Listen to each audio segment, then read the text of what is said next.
ladies and gentlemen, welcome back to the Registered Ranching Podcast. My name is Tucker Brown, and of course, it wouldn't be the same if it weren't Willie Wardle beside me. I've been brought to you today by Ranch Fuel. Ranch Fuel. You guys don't have headphones on, but it sounded really good. Did it sound good in there? Yeah, use discount code Tucker Brown and get you a Ranch Fuel. But sipping. We have a shockingly good guest today. I'm ecstatic. That y'all will get those puns later that we will be talking about. Willie, we're only 13 days from the sale? That's correct. 13 days away from the bull sale, March 10th through the 12th. The cool thing is, if you love this podcast, you can actually talk to this person at our bull sale that's coming up. They're going to be here. So you have that opportunity to listen in. Only 13 days away, March 10th, 11th, and 12th. All the horse stuff is going to be Monday the 10th, and the runoff for the saddles are on Tuesday the 11th. And it's just like a rodeo. They save the bulls for the last. Best for last. They save the bulls for the last, just like a rodeo. On the 13th, we'll have that bull sale, 250-ish bulls. Can't even count that high. That's a lot. That's a lot of hands. Do you know how long it take you to count to 1 million? No. 11 days. Why do you know that?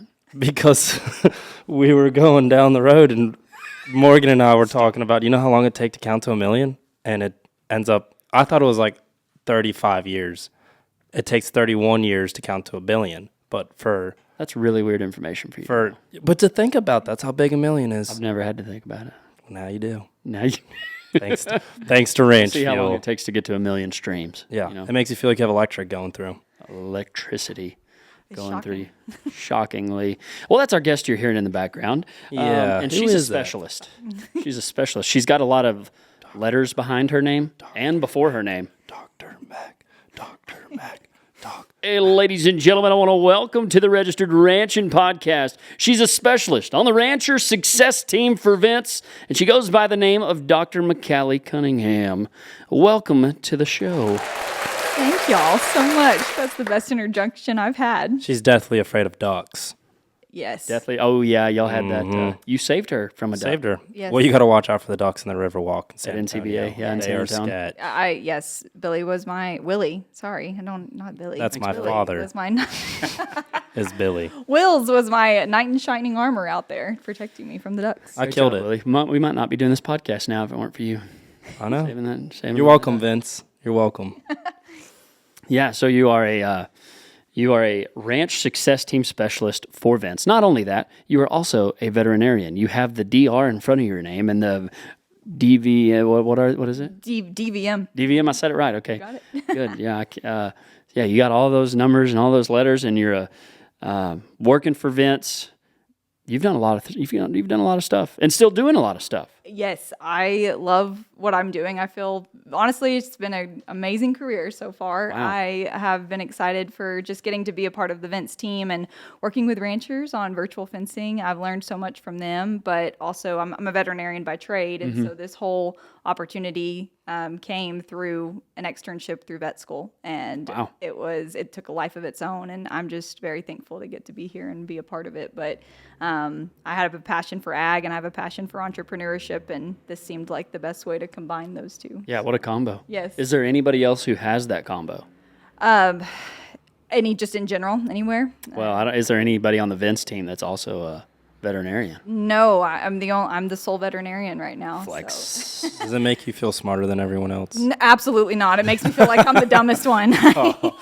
I've got way too many good people to learn from. I just work here, so. So you're not. I mean, you are still a practicing veterinarian. I am, yes. Yeah, because So, you were talking earlier. Dang it. What'd you do earlier this week? phytotomy. Autotomy. Yeah, so I basically had to remove a calf that was unfortunately dead and a mama cow, and had to get the baby out to save the mom, and unfortunately didn't make it, but we had to take it, literally, unfortunately, piece by piece to save That's the mom. crazy. So, yeah. That's Why called a we need vets? phytotomy. That's what a phytotomy. Now I'm going to say, I feel like Nemo. Flo- Anemone, like I was trying phytotomy. phytotomy. Phytotomy. Yes, phytotomy. It's like Say that. Spanish. Yeah, don't say that 3 times. Phytotomy. It's That was actually pretty good. I just couldn't say it the first time. 11 days it'll get there. 11 days. 11 It'll take days. you I 11 say days. phytotomy. Down to 1 million. So you're a rancher success specialist for Vence. Let's just get right into that. What is Vence, and what was it that drew you? Even though you're a practicing veterinarian, what was it that drew you to working for Vence? Okay, so Vence itself is virtual fencing for cattle. So we think about invisible dog fencing, keeping dogs in those invisible fences. There's nothing there. That's exactly what Vence is, but we're sticking collars on cows. And so that's the Shocking! Wow. it's a very shocking. It keeps them in very well. Yeah. But it's been so that's the sole concept behind Vence itself, and really what we like to talk about is specifically with Vence is we are the leading company when it comes to extensive grazing in the United States. We really want to test this. And we built it for its ruggedness and help these ranchers in this tough terrain and help them understand keeping their cows in, but also locating them. And we can cover all of that as we go forward. But it's a really incredible tool. And so that's Vence itself. That's Vence.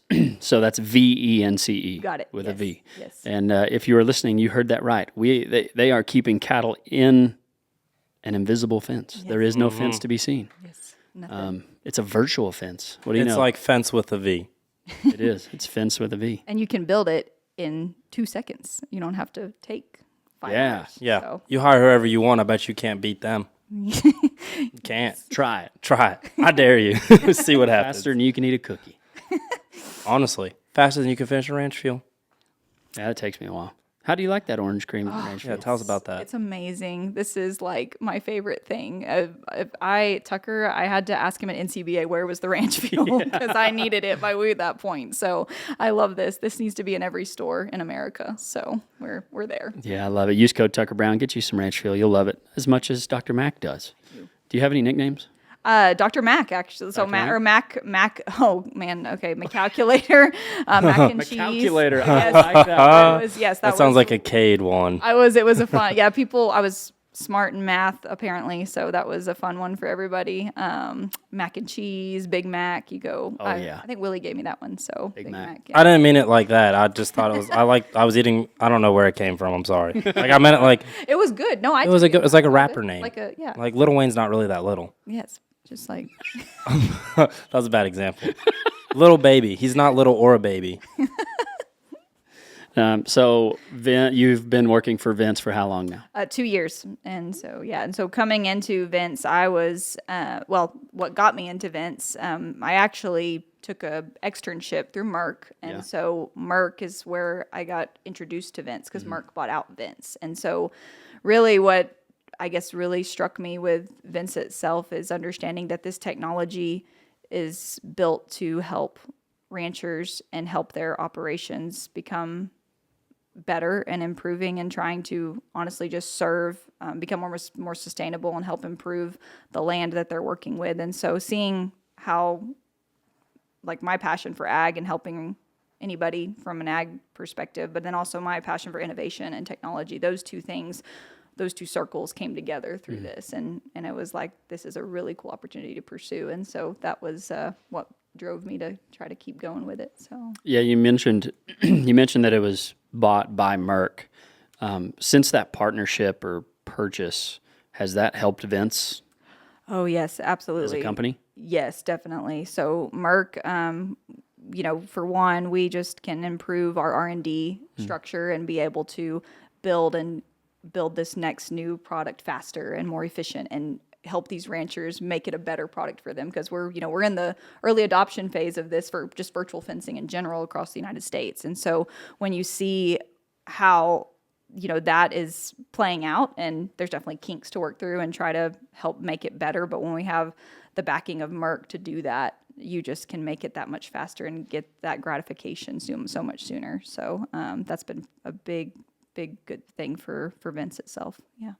Yeah, it seems so interesting. So let's talk about the use of Vence, because we do as a ranch. R.A. Brown Ranch uses it. But what was the problem that Vence saw that it needed to solve? Because I feel like that's where most of the technology coming in the ag industry is pretty incredible at the moment. Yeah. And I feel like since COVID, it's just like exploded. Yes. I don't know. But what do you think Vence saw that made them go through all of this to develop this never seen before? Well, I guess only seen with dogs. But yeah, who has ever seen a collar on anything but a I thought you were talking about the fence. what? It's never been seen before. The fence has never been seen. But you thought, I wish I was that.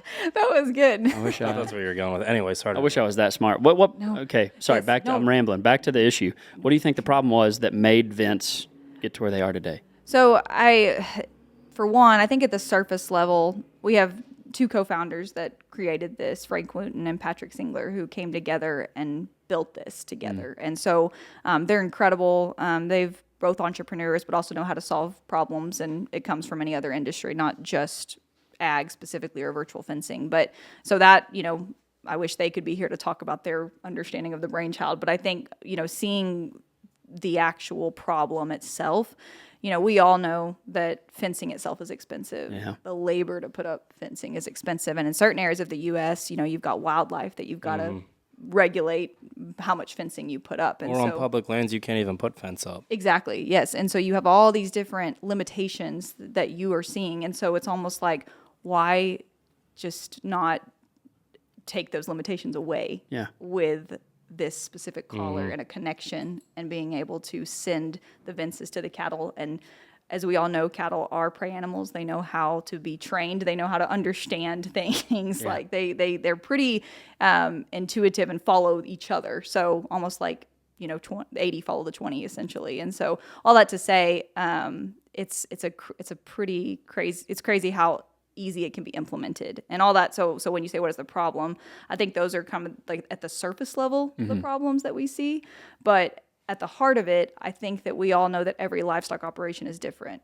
Every rancher has different goals and different management strategies and how they're trying to approach how to improve what they're doing. And so that's where Vence itself is a land management tool. And so our goal at the end of the day is we want to help improve the operation for these ranchers and ultimately improve their land and allow them to build off of that. And so that can go so many layers deeper. Yeah. So it's pretty compelling when you see it like that. At the surface level, obviously easy choice, but then you go a little bit deeper there, and it's pretty incredible to watch what these ranchers will do with it. So yeah, you said something earlier that kind of came back to me about the importance or how important the consumer is finding sustainability in their purchases, and really from a lot of these companies that are going trying to lower their carbon footprint, and then we're having way more grazing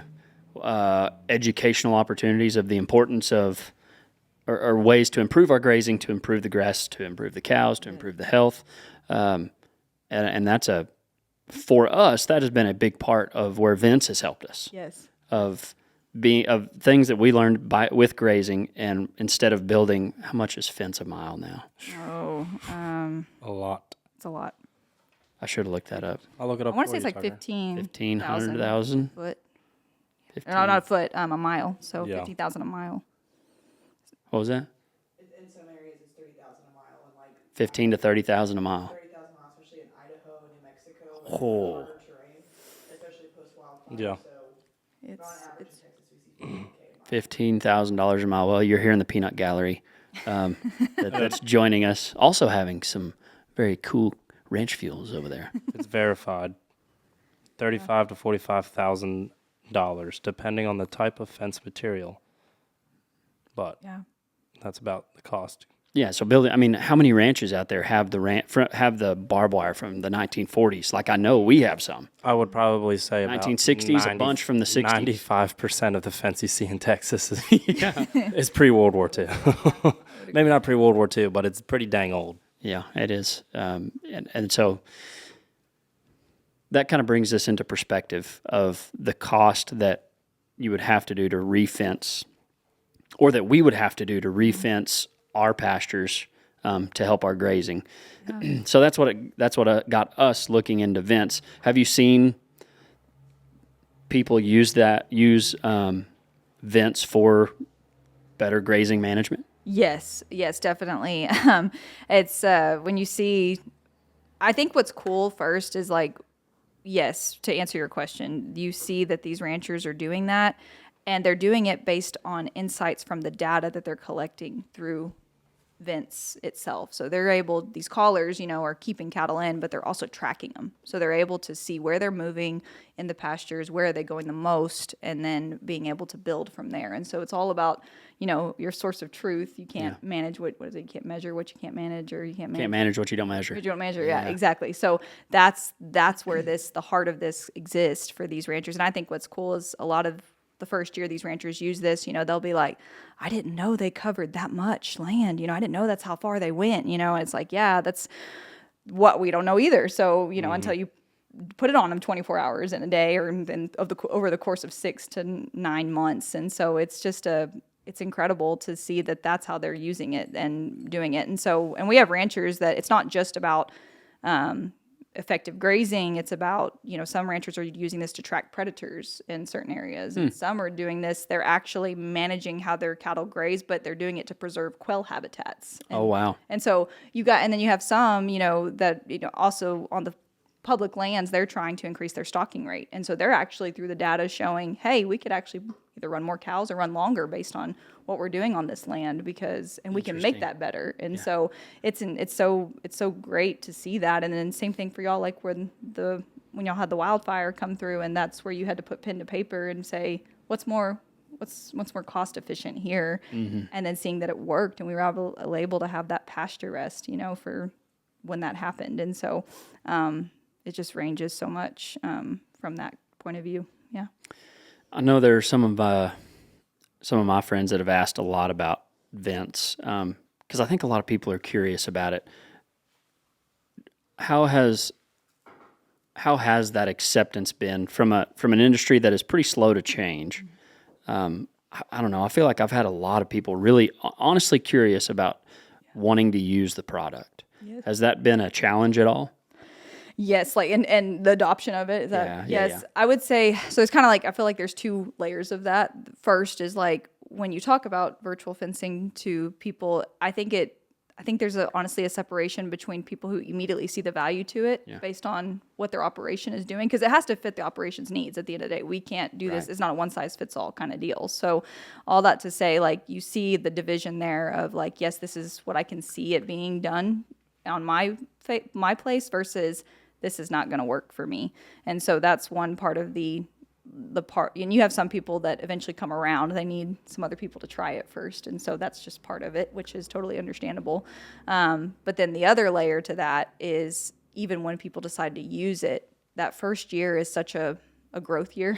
Us Aggies use that a lot. So, but like, it's true in terms of like, you got the first year you work for the system. You've got it. You're learning. It's a learning curve because it's a whole different mindset of being out in the pasture versus seeing it from the ground up, and then understanding what you're asking those cattle to do and being fair to them. So, I would say, to answer your question on implementation for just the people in general, I think people either find it really quickly or don't, and then there's the middle ground that just needs some more time. And then once they get it, understanding how to actually use it, and you keeping that learning going for the first year, and then from the second year you see how it takes off. So and a lot of the times when they ask me about it, the first thing they ask is, what value do you get out of that? And so whenever I bet you get that question a lot, like, yeah, this is really cool. Yeah, where's the value I get? Yes. And how do you? And that's what, from what I understand, that's what you do on the Rancher Success Team, is get that to fit their ranch or their program. Yes, exactly. And so in terms of like helping them with the value, it's coming in and meeting the first time with these ranchers. Like, so my role, and I don't know if I specified this good enough, but once the rancher decides to make the purchase for Vence, then I'm helping them there from there on out. Like, I'm the front lines. I'm helping them answer questions. I'm also kind of like, my goal is to be a part of their ranch and try to say, okay, how do we fit this tool within your operation? So what are your goals? What do you want to accomplish with it? And then me helping them understand the limitations behind it. And maybe we need to take that till next year, or try this first year and see where we go with it. So all that to say, that part of my job is to help them understand that value, like you said, and help also not provide over expectations, or let me say that better, manage expectations in a way that makes it successful that first year. And so with that, that value itself, you see the return on investment is it varies across the board, because I mean, we have some ranchers who just the fact that they see their cattle on the screen, that means they get to go see their kids' baseball game because they can go there and watch, and so that's a value. That's a value that, we didn't know we could create. Some of these ranchers, have other sorts of value where they've actually increased their pregnancy rates because they are able to keep their cattle closer together and keep their cows closer to their bulls. And that makes sense. And so like things like that where you're like, you wouldn't expect it to come into those sorts of other scenarios, but it does. And it just ranges and helping them understand it. So, yeah. What, so you talked about some of these other ranchers. I mean, I haven't really got the opportunity to ask other people who use it. What are some of those success stories of other ranches using it? Because I have yet. Most of the time, I'm the one getting asked. Yes. Just because we talk about it and we have it at our booth, and but a lot of the ones I see y'all mention happen to be further west or in the mountains or in Idaho or Yes. Places. I don't know why I keep rambling. It's just really cool. Success stories. Success stories of success. We have a lot of different. It just ranges literally with Vence based on what rancher we're talking about, what terrain we're in. And so I'll just start off, like we have ranchers that, when they go on, we'll just use the public lands, for example, when they go out and they're putting them out there through May through October, and they've got to go out at the end of the year and they've got to gather just to go get their cattle. I mean, that can take anywhere from 2 to 3 weeks for them, and just getting every single cow that they need. And that's very valuable to them. And so I think this is just a very simple use case, but just the tracking mechanism of the collars and saying, where are my cows at? They will take, I mean, this is from ranchers specifically that have said this, like from going from 10 days of gathering to a day and a half. Like that's insane labor savings, not driving up there all the time, getting out there. I mean, and if you talked about like, just reducing carbon and all the different types of things that we talk about with the carbon credits and all the other sustainability topics that we could go on. I mean, you're reducing your fuel that you're driving on the road and all the other parts of the ecosystem, all the things that you could think about to benefit from this. So it's just like a cool full circle when you think about all the aspects of that, just one success story. And then you've got others that are doing this, and you see how, just going back to a stocking rate example, like we have some ranchers that have shown how they can, measuring the land and skipping a pasture through the public lands example, they might rotate through 5 and then they skip 1 to just prove this case. Like they have so much grass left over at the end of the year that says we can do better with this. And it helps, and it's a win-win from the Forest Service or the BLM and the rancher. And so getting to help improve that is pretty cool to see. Coming from a riparian zone situation, you have ranchers that, are trying to keep cattle off of whether it's a river bend or whatever the case is, to help with trout, if just whatever the different types of goals are for the wildlife in general. You have seen how that foot traffic has been severely reduced and how happy some of these conservation organizations are for that, and what that means for both that working relationship to be positive in both ways. So it's a pretty cool, like a lot of different stories across, and then also just in general, like you think about emergencies, so wildfires or even just heavy snow or heavy like anything like that where the fence is destroyed, and you got to do something with that or you're not going to be able to put your cattle somewhere. I mean, or getting your cows stuck in the snow, and you need to figure out where they're at first, because that's half the battle. And if you can know where your cows are at before that storm hits, yes, you could save a bunch of cows, because that's a serious problem up north. Yes, absolutely. And so like it's just like that. Like when you this kind of, this is a tool in the belt to help with what we're talking about on the land, and that's what we want to emphasize at the end of the day. And so if we can improve that, then we're winning. I think I feel like I rushed past how Vence exactly works with the collars, with the towers. Yes. How does it push the cows? How does it make the cows from crossing the line? Can we go back to the basics Yes. of how Vence works? Yes, absolutely. What So- is Vence? What is Vence? What is I this apologize that I just What is passed this on. little chain? Because I thought this whole time our cows just had a bunch of bling. Turns out it's actually a tool. It's a tool. Actually, yes, we have we have 3 different parts that make up Vence. We have the collar, we have the base station, and then we have the software. And so the collar and the base station talk to each other. That's what's allowing them to communicate, and then you're operating all that through your herd manager software. And so that's your 3 components that you're looking at, and then you're able to build off of what goals you want to put there. And then what was your other was that makes up the baselines of Vence? Yeah, and so when you build that virtual fence, can you talk about just how the cow training? Yes. We hadn't gone there yet. Yeah. So kind of going into the training itself. So once we put the collars on the cows, we go through a 4-day training protocol with those cows. And some people are like excited that it only takes 4 days. And it is really cool to see that they do get adjusted really well, especially cows who have been on polywire. That also, there's a really quick adjustment there.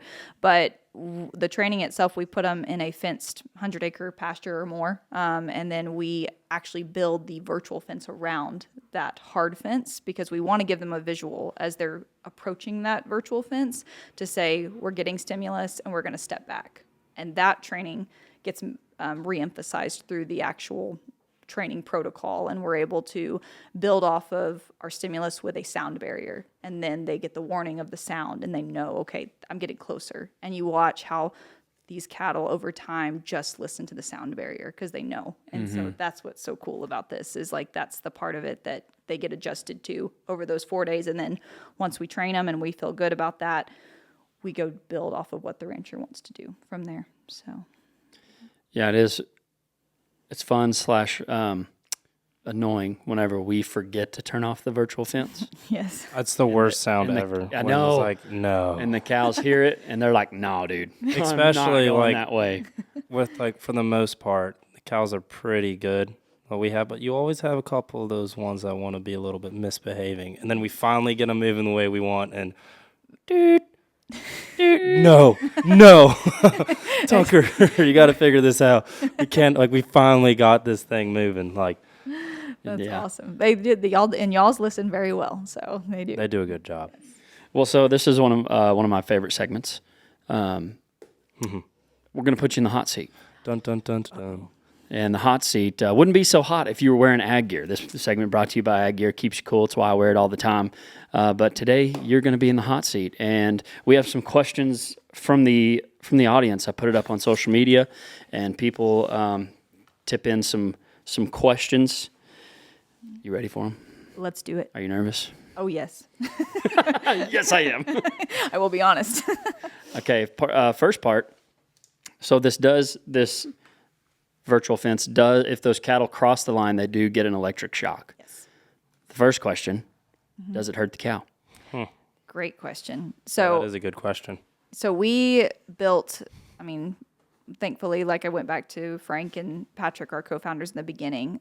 This was all built on animal welfare and making sure that these animals were safe through this process. And so the collars actually have a built-in safety mechanism to pause throughout that stimulus that they're receiving. And so that's one part of the equation to this is allowing the cow to make a decision, and we want to give her time to do that. And so just the action, and usually when they receive that stimulus and it's less strength than an electric fence would be, she wants to turn back around. And so that's the majority of our cases. Obviously we have some stubborn ones. And so with that being said, also for those stubborn ones, when they go past the vents, our system operates like a one-way gate. So going to have stimulus going in, but we aren't going to have stimulus coming out or coming back with the herd. And we know, once again, cows are prey animals, so they want to come back with the herd. And so we've built this system to be safe for them. And then also just same thing with the collaring, actually installing the collars. Y'all know how we do that, installing and putting them on.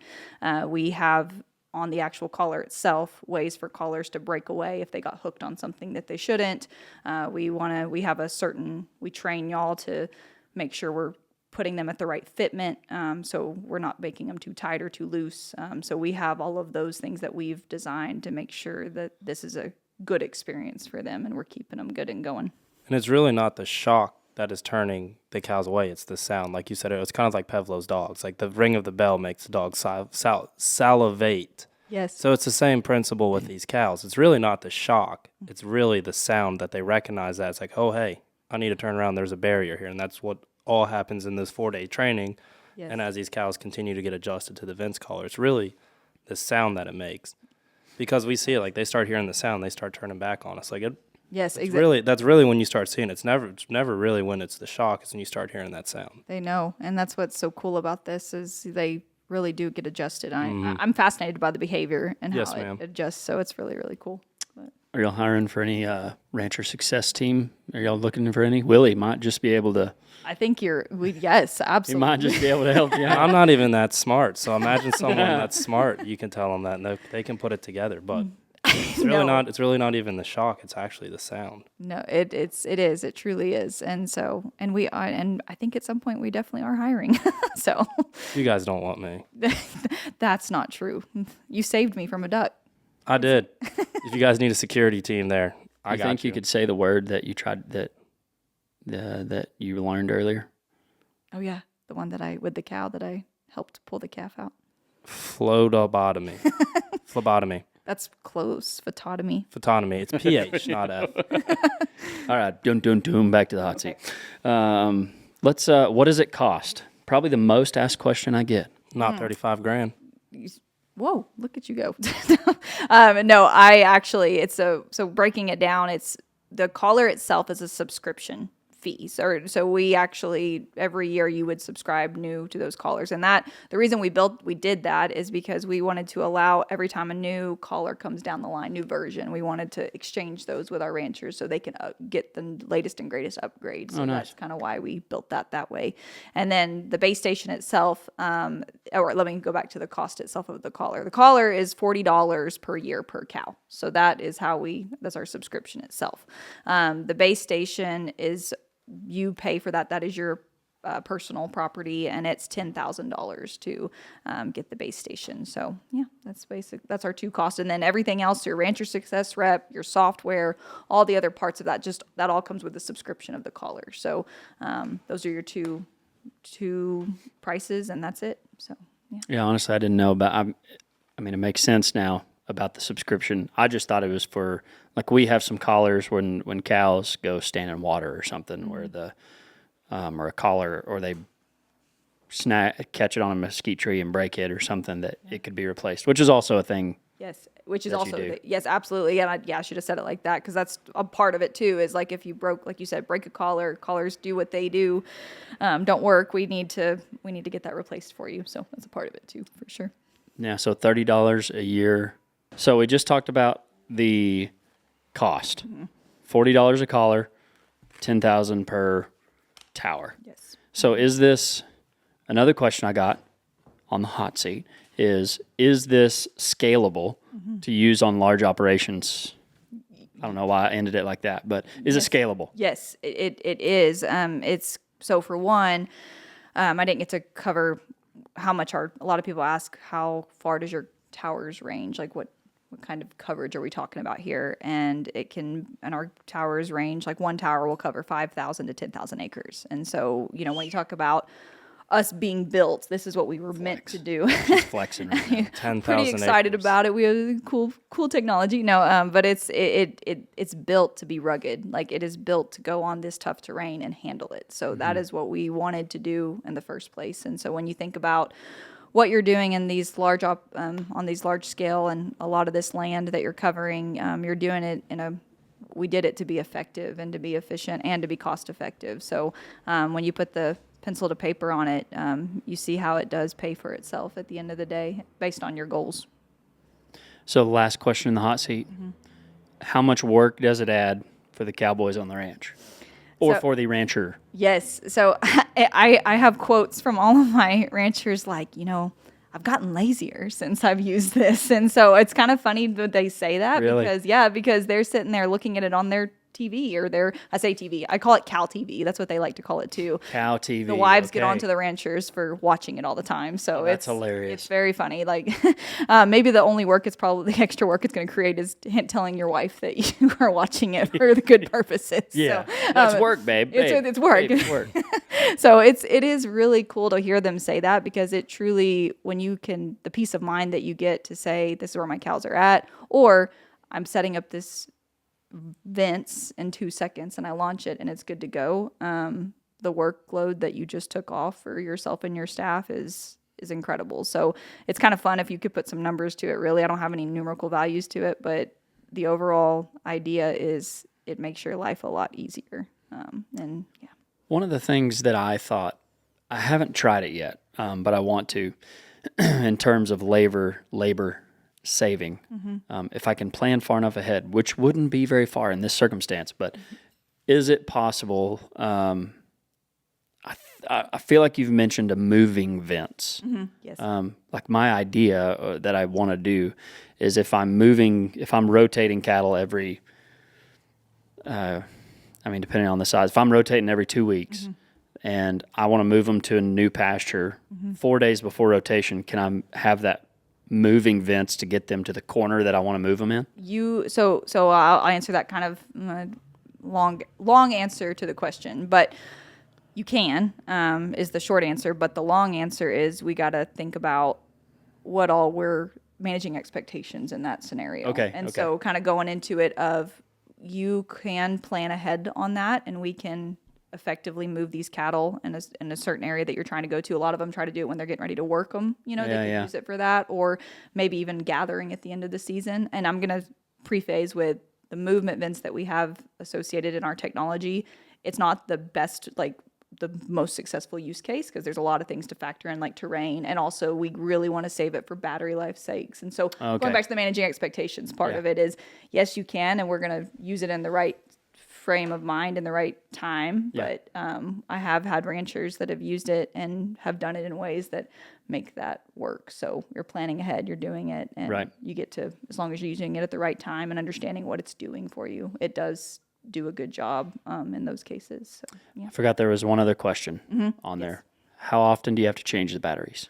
So it depends on how you're using Vence. So every time my ranchers come in and we work through whatever they're trying to get accomplished, if you're, the tighter you graze, the more battery life you're going to use. And so our average case when they're using Vence is about 6 to 9 months that those batteries are going to last you. But if you're getting more intensive, then we're going to use up more. And really, right now on our end, our priority is getting that battery life extended. This comes with new technology, new development, and we're getting ready to hopefully make that longer for everybody so they can have that last longer, because we know that's a big deal at the end of the day, is getting them through that chute and going. So so that's kind of a thing, and that's what I'll answer that for that. But Well, you can calm down now because you're out of the hot seat. oh my gosh. You're out of the hot seat. You'll have to get you some ag gear though, because you wouldn't have been in the hot seat if you had it on. After this, I'm going to buy some out of this store right here. Yeah, right in the store I'm always in the cool seat. with the ag gear on. You just code Tucker Brown and get you some ag gear. You'll love it. Pretty cool. Y'all do look pretty cool with it. So Flex. I don't want to flex too hard. I'll have to get a new ag gear shirt. Okay. Okay. can I say one more thing before we answer? So yes, because I don't want to be out of the hot seat yet. 'Cause Okay. You liking the hot seat? I all am. right? I gotta get that ag gear, so I gotta learn my No, lesson. she's here. saying she Okay. doesn't need the ag gear. She's so cool. She doesn't need She's it. good for you. Respect. Respect. Call me doctor. No, I'm not doing that. What I was gonna say, when it comes to, you talked about the workload. I think a lot of people also, a lot of cowboys and a lot of ranchers get concerned with, I'm not gonna be the cowboy anymore. I'm not gonna, I'm gonna lose that side of it. And I think there's something to be said about that, because you actually are managing your cattle more with this. You're understanding them more. And so I think I just wanted to make that one quick thing, because I think a lot of people can say, we're losing that. And it's like, no, you're not. You're actually getting a little bit level deeper into what you're doing with your cattle. And you're having to manage them with this system more to understand it. So Yeah, all true. that to say, just wanted to say that because I don't want people to think, oh, it's going away. So it's not. It's definitely not. Yeah, I mean, we've been using it for almost 2 years now. and there hasn't been. The only thing that's changed for me is making the gather easier. Not the only thing that's changed for me. The only cowboy, I guess, quote unquote, it's taken away is that I didn't have to go to the very far back corner of my north pasture behind the creek to check, because I can know if there's one there or not just by looking at my phone. That's cool. Yeah. And that's, a couple of things, Willie, I think we can talk about, how we use it. Used it on the R.A. Brown Ranch. We started using it because of a wildfire that came through, and that fire burned near 1,000 acres of our place. But the weird part about it was that the difficult part about it was that it burned in 4 of our different main grazing pastures. And from what we understand of managing soil, managing land, that we needed to stay off of that burned area for about a year. So we were trying to figure out, do we not graze any of our 4 main grazing pastures, sell part of our cows? No. Do we build fence for $15,000 to $30,000 a mile? Probably not. And so that's where we had seen Vence at a convention, and that was what got us interested, right?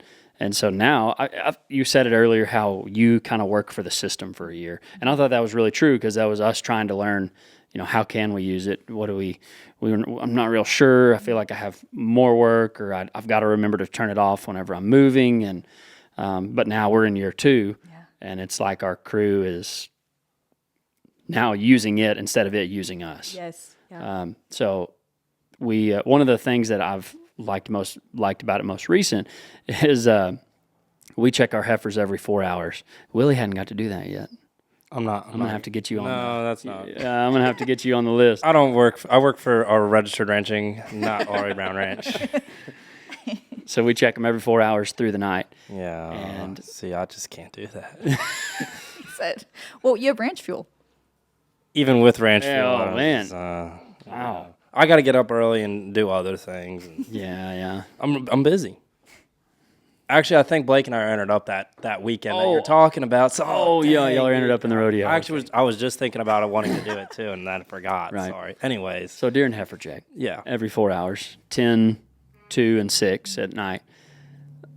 Favorite thing for me is that I know exactly where those heifers are, and I don't have to go around the whole pasture. It's less than 100 acres, but it makes me finding them much easier. Yeah, it's still awesome. 2 I haven't heard that one. Way easier, because I know I can go directly where most of them are, and if there's one on my phone that I can see on my phone that's separate, I can go straight to her. That's great. Or at least get really close. Especially right now, it's calving season, so we can go on our phones and say, hey, this one cow is all the way off on her own.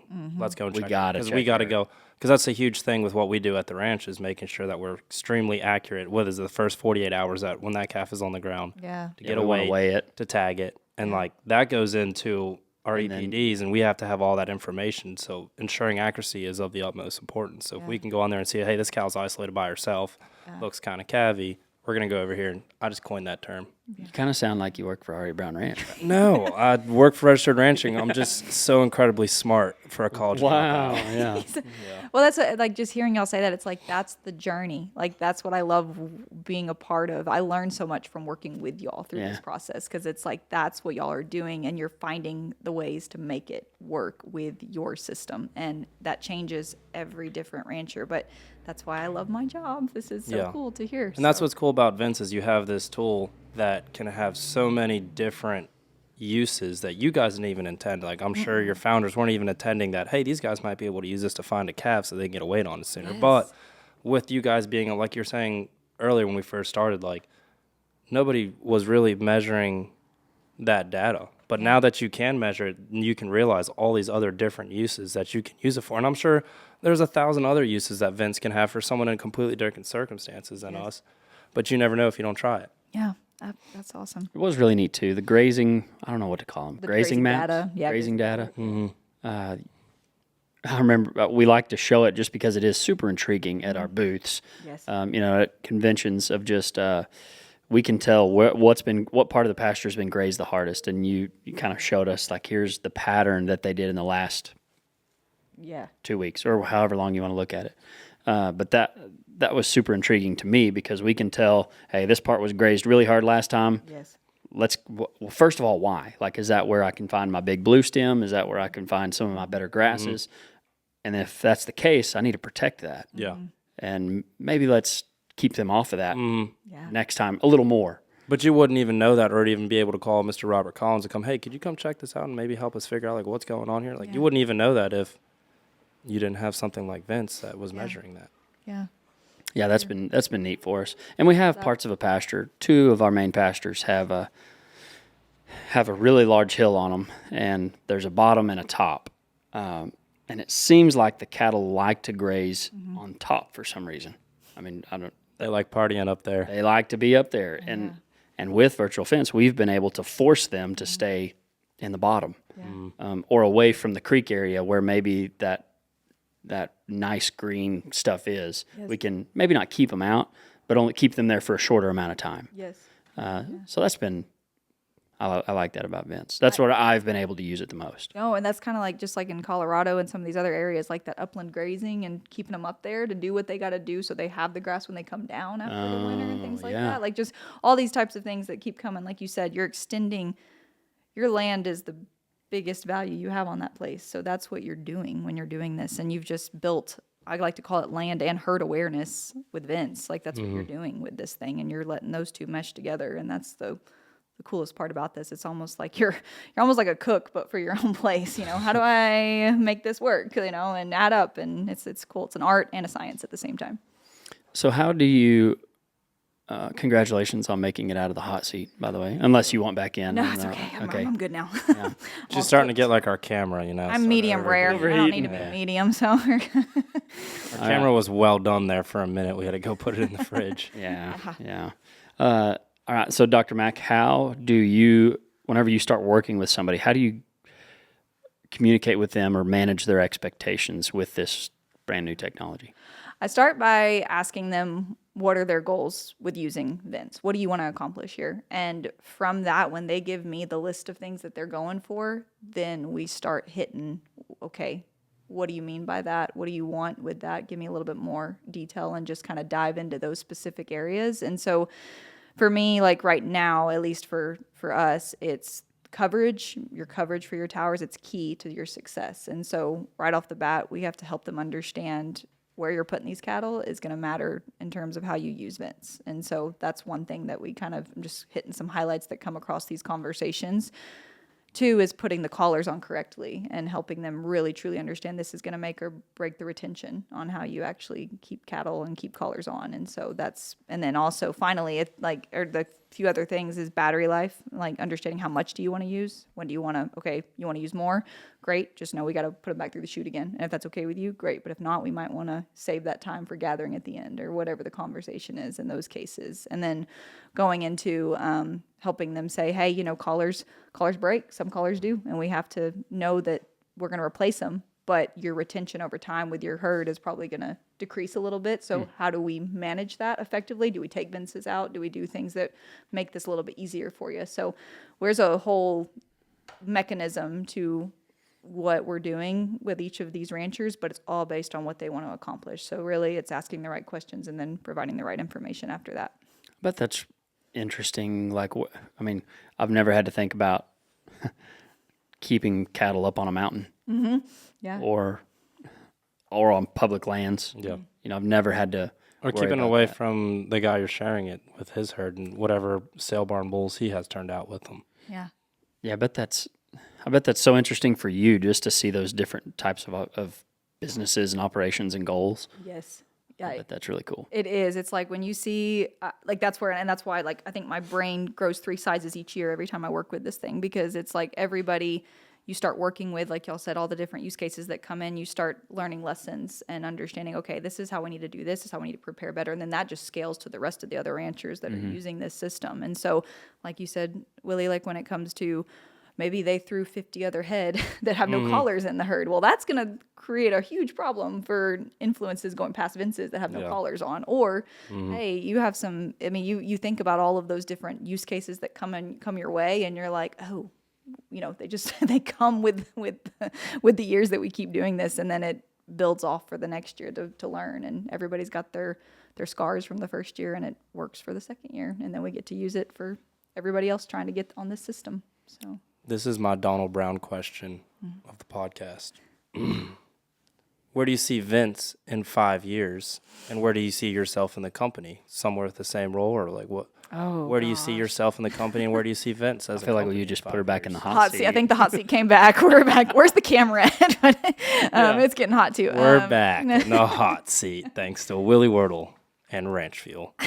I think in the 5 years for Vence, I think my goal, at least this is coming from McCalley, seeing this, is I want to see the majority of, and I don't mean like every single rancher in the United States using Vence, but I mean like the majority of our United States territories having some sort of Vence, because I want to see those use cases being implemented more and more and more. And so, in my opinion, I want to see how we can cover so many.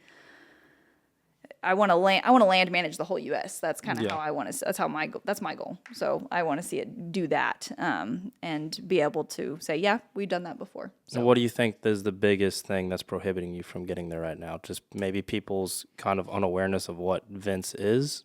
I think it's a combo of that, of awareness, of not willing to try, and then because you've got this, like, I feel like you've got this adoption curve, which for was whatever sure. product you're talking about, and so we're in that kind of getting there, And but you're in we're an just industry not there. that was already kind of, the curve's a little bit harder with the ranching industry. Literally, yeah, that's the way we've always done it, and it's not saying it's bad. Like, Yeah. it's a well-oiled machine. I won't ever argue that, but there's ways that we can hopefully build into that with this, and so that would be one part of the equation, and then also just getting the technology better, like it kind of meet in the middle area, and I think we're gonna hopefully in the 5 years that's where the area converges, and it's like that's where we hit the exponential growth, and that's where we go. So that's my goal for that. And then say I am like or I guess even I could be a 26-year-old rancher, but say I'm like a 6-year-old rancher that's interested in Vence and wants to try it, but I'm kind of worried that like it's a huge commitment.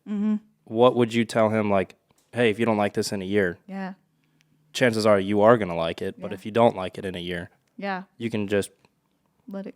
let it go, correct? go. There's no binding contract to it, correct? No, there's not. Each year is like what's beauty of it, subscription. Yes. So you're subscribed to that year, kind of like Netflix or any other thing. If you're Yeah. like, I don't want it, then you're And then you no just hard feelings. let it- Yeah. you can let it go. And so, you said 60-year-old. It's kind of funny because majority of our ranchers are in that age range using this, and I love watching them go from, I don't know how to share my screen on an actual virtual, like Zoom, Teams, whatever we're talking about software, to I'm over here taking Vences off, moving cattles into herds, and watching grazing data because they know how to do it. And And the software is extremely user-friendly, too. It's not like you should be scared that, hey, I need to be a engineer to be able to understand how to work this thing. It's pretty user-friendly. And then you guys are also always on hand. Like, how many times has Tucker or someone called you?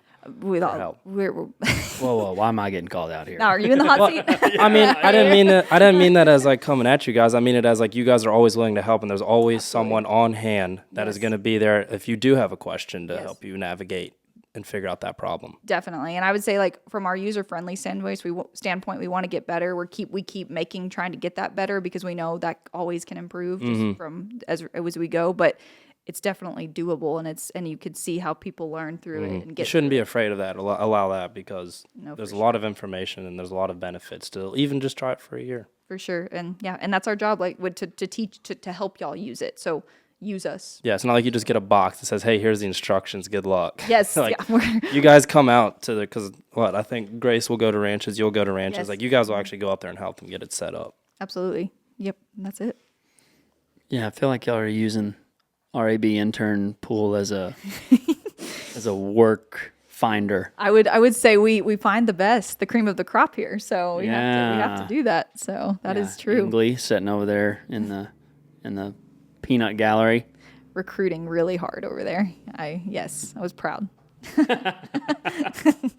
But you are going to be at the sale, Yes. and if people can ask you questions there. What are you going to have there? At the sale? I am going to, well, we'll have collars to look at. We'll have computers to show the grazing data, show what y'all do. Maybe we can, I'm not sure about this. Might have to talk to y'all about this, but doing maybe a live demo and showing kind of what it looks like with the collars on, showing off the necklaces on those cows. I think we are planning. I think Donald, we talked about it in our meeting the other day of having some cows in events just behind the barn. Nice. Okay. So the whole time they'll be there with, the signs of. I mean, they're not going to have a fence around them, Right.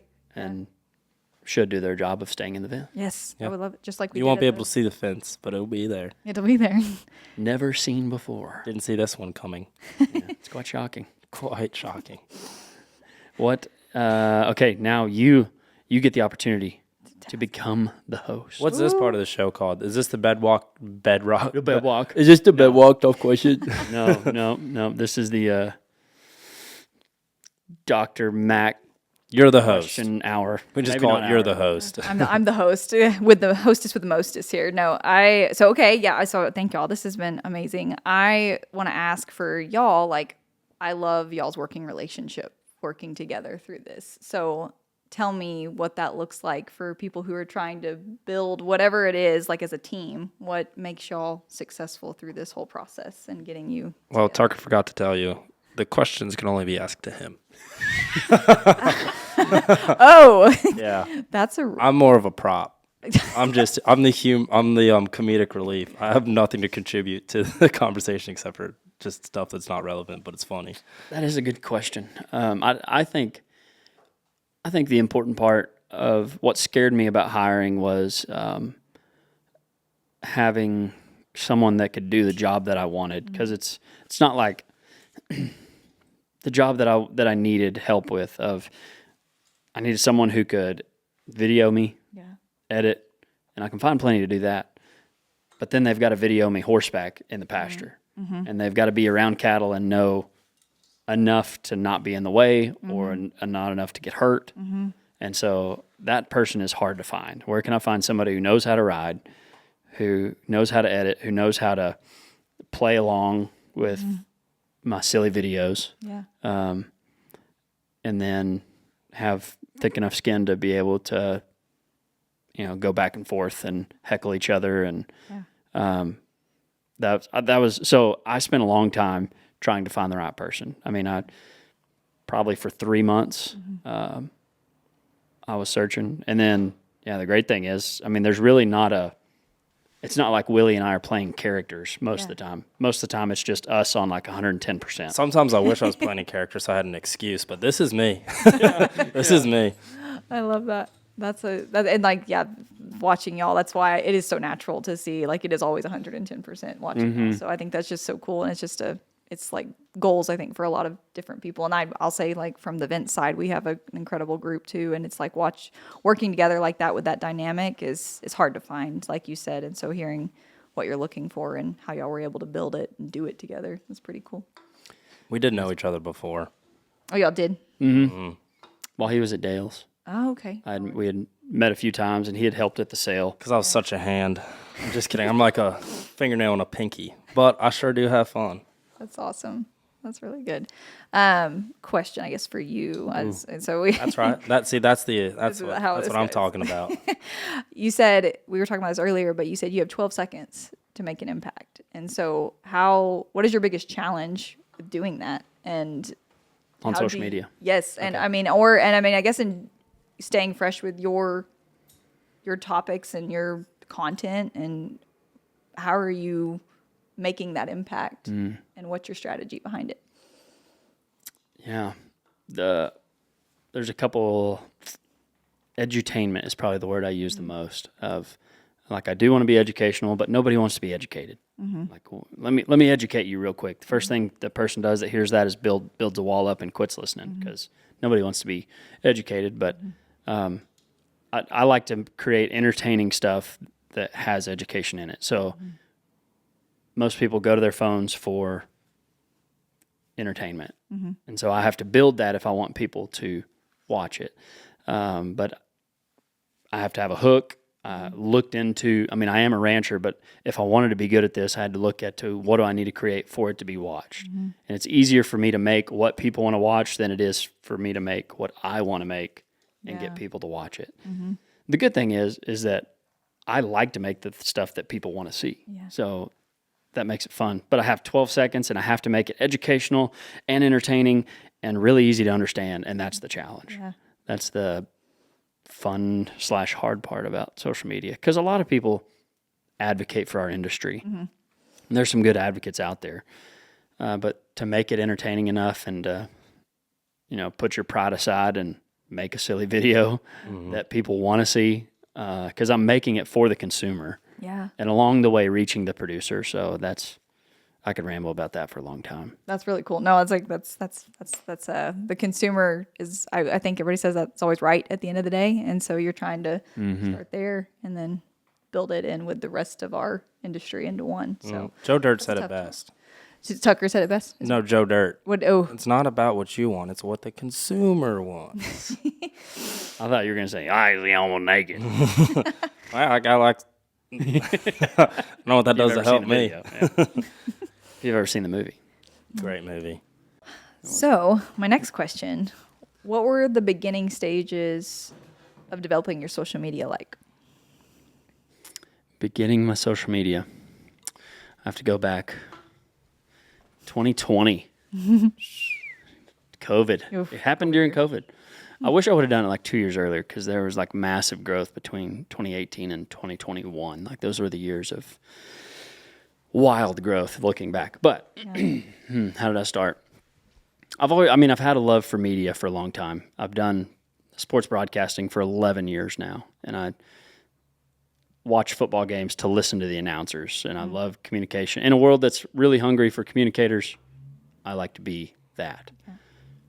But I started by just enjoying making the content. Like I didn't start it to be an influencer. I was just making funny videos, basically. I feel like I love humor and having a good time. And so, it started by just making silly videos or making fun of my dad, or I really wasn't making fun of Willie yet, since we make fun of each other now. I didn't exist yet. You existed. I mean, yeah, I existed, just not in the world. Not in the You were an invisible fence? You were not there? Yep. Okay, sorry. Well, I'll let it go. Oh, what a callback. I was in Maryland. Yeah, in Maryland. Yeah, but I think if anybody's wanting to start, I feel like people, like you get on social media to be entertained, and I like to make entertaining stuff, and so that's where it kind of started. That's cool. Yeah.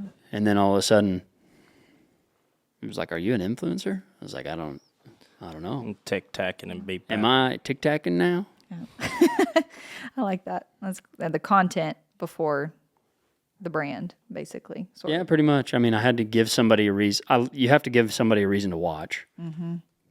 So I built a foundation of people who like to watch entertaining content, and then there's this data that shows like people who follow you on social media, they feel like they know you, and so they literally trust what you say more. And so I really didn't have anything to say. I just was creating good content. Wow. Yeah. And now I kind of have something to say to a crowd of people who will trust, or at least willing to listen to what I have to say. Yeah. Not that what I have to say is right, but Yeah.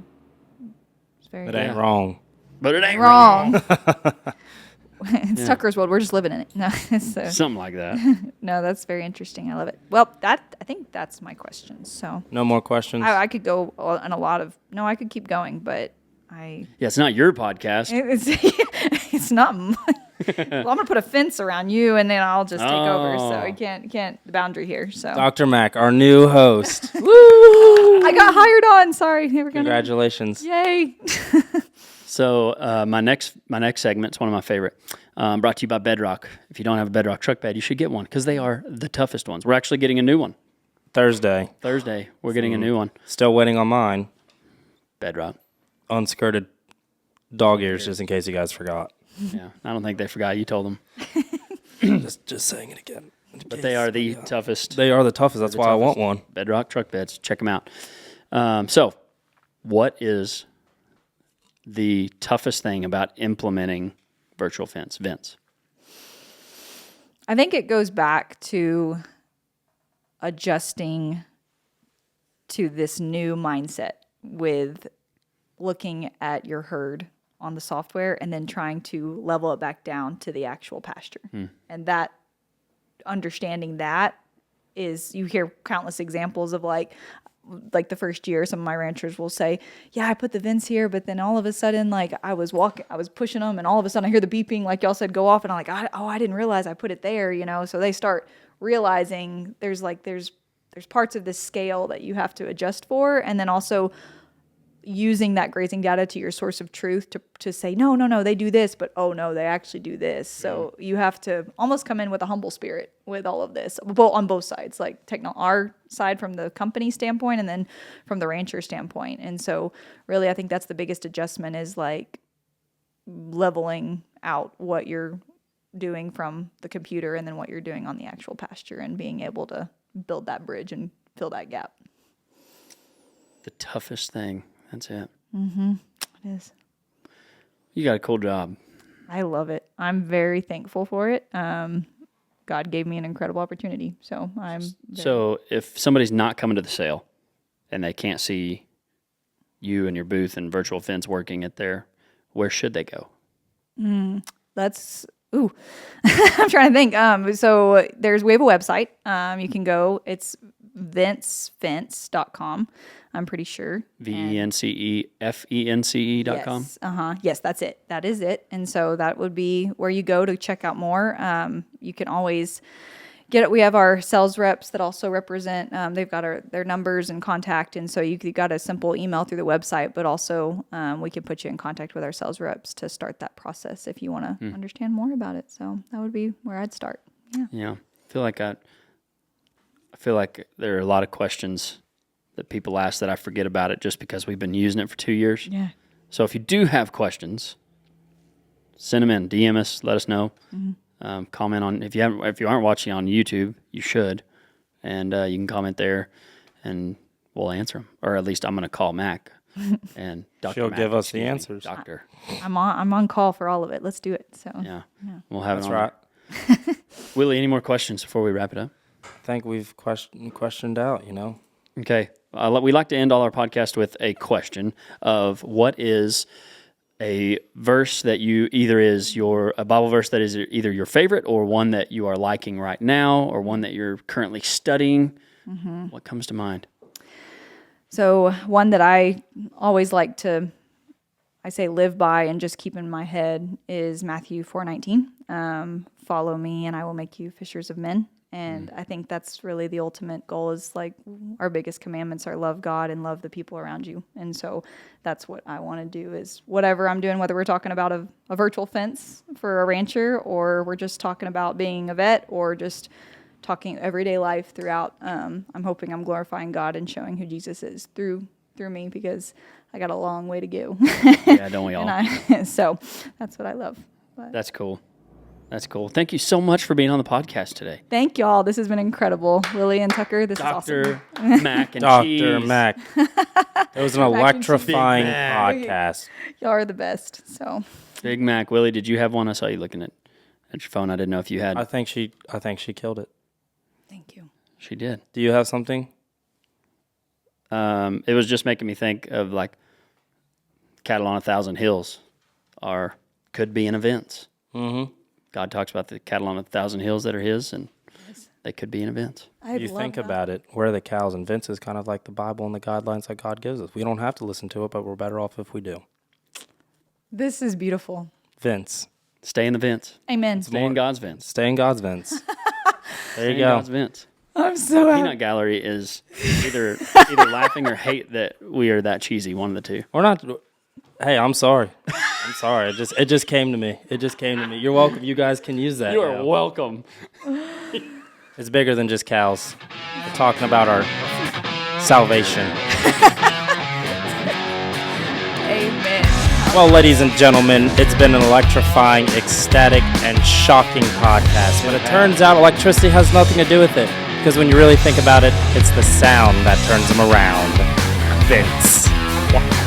What a What an ending. Yeah. What an ending. Justin McKee might have taught me a couple things. I'm not an announcer, but if I were, I'd use Vence. Like, is there a switch to turn you off? Like, Exclusion Vence. Do you want me to stop? no.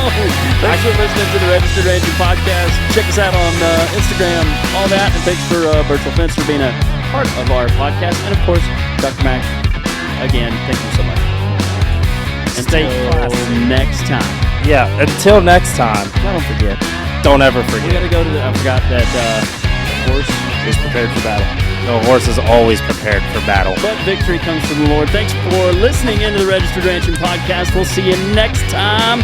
But don't forget, y'all stay classy And ranch on them. and ranch on. And remember the Alamo. Remember the Alamo? It said remember.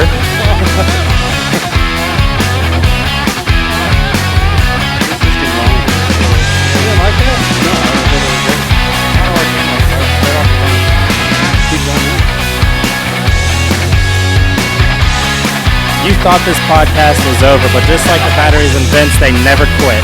Some people might say it might be Duracell, but the bunny keeps running. The beat drum never quits. I'm still here. You can't get rid of me because I'm on ranch fuel, and these 200 milligrams of caffeine pumping through my veins, they ain't ready to quit. Just like Vence isn't ready to quit. They'll always help you. They're always there.